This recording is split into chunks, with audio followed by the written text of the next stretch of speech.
At TNA Bound for Glory 2015, we're going to be seeing a three-way for the TNA World Heavyweight Championship. In that match, you're going to have Drew McIntyre. I guess I should actually call him by his real name, Drew Galloway, going up against Matt Hardy, going up against EC3. And in that match, we will find out who the TNA World Heavyweight Championship is. I believe that my thoughts are that EC3 is going to be holding on to that championship. It isn't the time for him to lose it yet. They've pushed this guy for, I guess you can say, 2 years straight undefeated. I believe 2013 Bound for Glory is where he made his debut.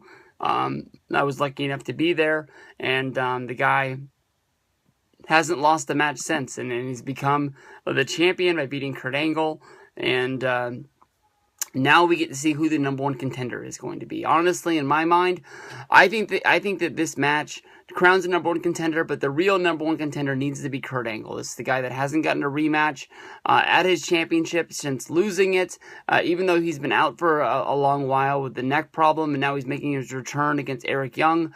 I think that he needs to be put into the title shot. You're not going to be having Kurt Angle around for a long time, so try and make those last few months of Kurt Angle and TNA really mean something, especially because you don't know who is going to be coming back. But in this match, it looks like we're going to be having 9 guys go in there. When you look at the guys that have really meant something to TNA in the past, you've got Ken Anderson, you've got Abyss. These are former champions in here, but all these other guys are probably guys that have never even seen a championship shot before, and if they have it, it's been a match. It doesn't matter.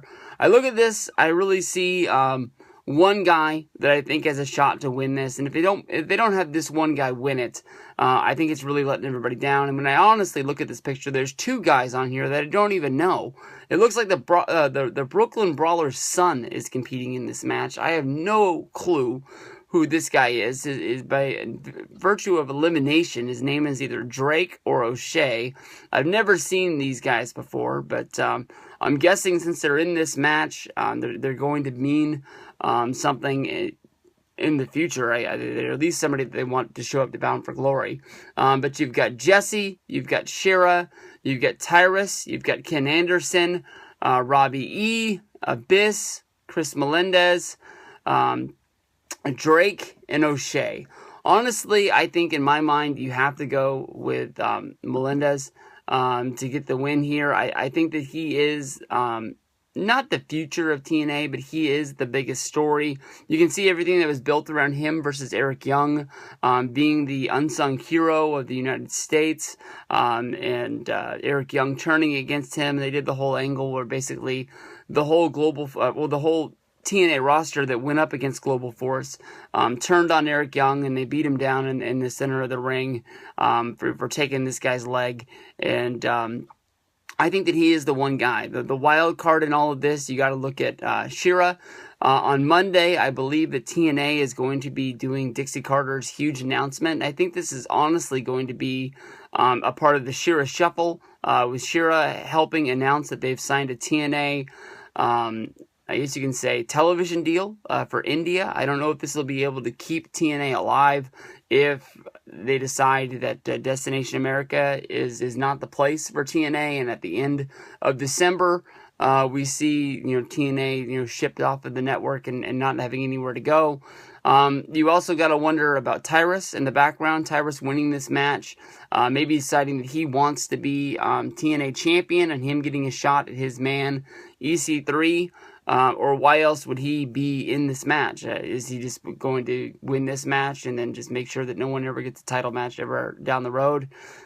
Jesse Goddard and Robbie E, the former bromance. You can definitely see that Robbie E has done a transformation since leaving this team. He's barely even recognizable as the guy that he used to be. He's becoming less of a joke wrestler. Are they really trying to make him mean something? Jesse Goddard's a guy that was recently on Big Brother. He does have appeal other to wrestling. This guy was on The View.